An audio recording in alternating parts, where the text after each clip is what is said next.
Ste zelo priznan flamenko plesalec in pa koreograf predstav, kot so Flamenko Entropija, Diktero, Metamorfozis in pa mnogih drugih. Sodelovali ste z umetniki po celotni Evropi, nenazadnje pa ste tudi prejemnik nagrade za najboljšega slovenskega plesalca leta 2021. Kako je izgledal sam začetek celotne plesne kariere, če bi nam malo razložili? To je bilo že kar en časa nazaj.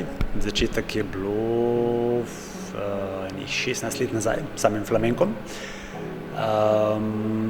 Začelo se je tako, da v bistvu nekako greš mogoče na nek tečaj, na nek trening in začneš spoznavati, kaj je to flamenko. Jaz sem začel v bistvu z latinsko-ameriškimi prvi 2 leti in kasneje sem se navdušil nad flamenkom, nad zmožnostmi flamenka, ki gre tudi v moderni ples in nekako kombinacije delanja predstav. Bilo je veliko treninga, tudi odhodi v Španijo, v Madrid, v Seviljo, kasneje pa potem sodelovanje z različnimi glasbeniki, različnimi plesalci, kompanijami. Bi nam na kratko tudi razložili, kako v bistvu izgleda oziroma kaj pomeni biti samostojen plesalec v današnjem svetu? Prvič je, kar se samega dela tiče, v bistvu, da je treba veliko samoiniciative, discipline, moraš v bistvu vedeti, kaj želiš. Druga stvar pa, da si deklica za vse.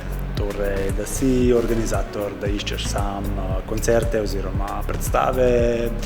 Dejansko da vse organiziraš, tudi računovodja si sam, res nekako, ne samo full-time job, ampak dejansko stvar, ki jo moraš imeti v glavi kot eno veliko celoto. Je veliko samopromocije tudi zraven, verjetno?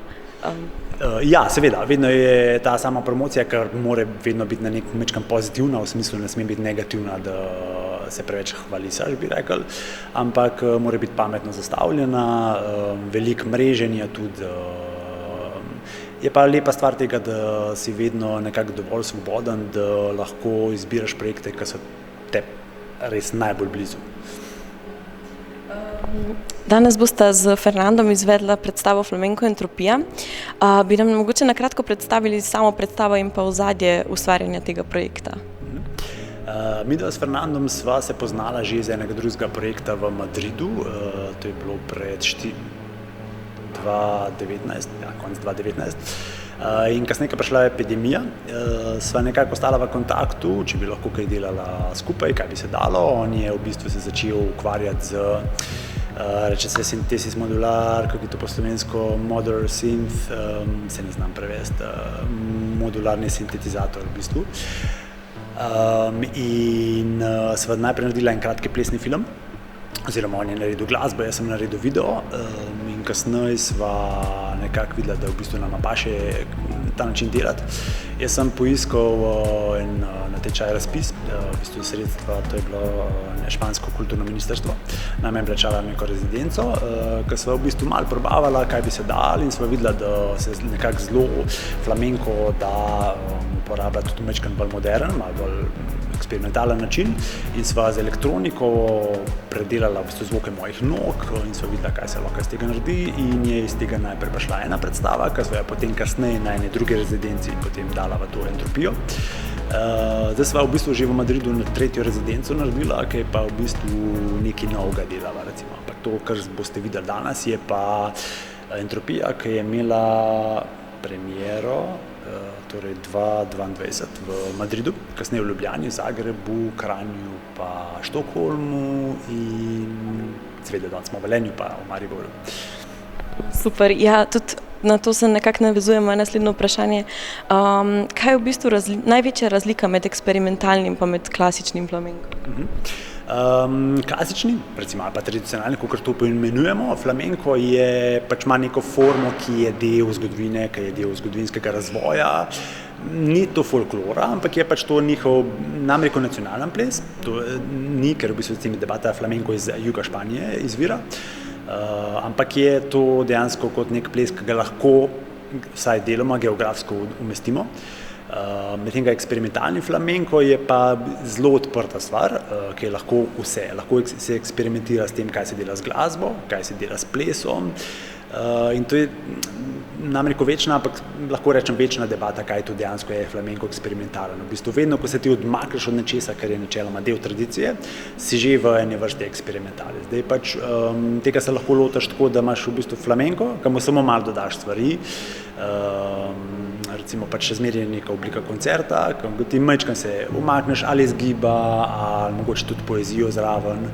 Pa imaš pa možnost ali zelo veliko z elektroniko, tudi flamenco fusion recimo obstaja, potem, če ta kategorija bi bila recimo rezervirana, recimo če narediš projekt Flamenco Balkan, se te že da kot flamenco fusion, tako da mogoče najlažje za ljudi predstavljati je, kaj je flamenko eksperimentalen, je to neka pot majčkeno bolj v sodobne prakse, sodobno plesne prakse recimo. Tako da to je to. Je pa stvar, ki je zelo odprta, ki je težko razložiti točno, kaj je to flamenko eksperimental, zelo široko polje. Ja, odkot pa v bistvu, oziroma kje največkrat dobite inspiracijo za ustvarjanje predstav? Inspiracije so različne. Mogoče pač včasih je kakšna filozofska stvar, ki človeka motivira, kaj je to v bistvu, bi rekel, ali pa narava me zna veliko inspirirati, glasba tudi. Pa recimo to, kar sem zamenjala s Fernandom, je bilo tudi stvar zelo velike improvizacije, ki se je pa na koncu rodila neka stvar, recimo. Tako da je zelo odvisno. Kakšen drug projekt, recimo smo imeli Cuerdas, je drug projekt, ki je Flamenco Fusion, to je v bistvu Flamenco pa Balkan.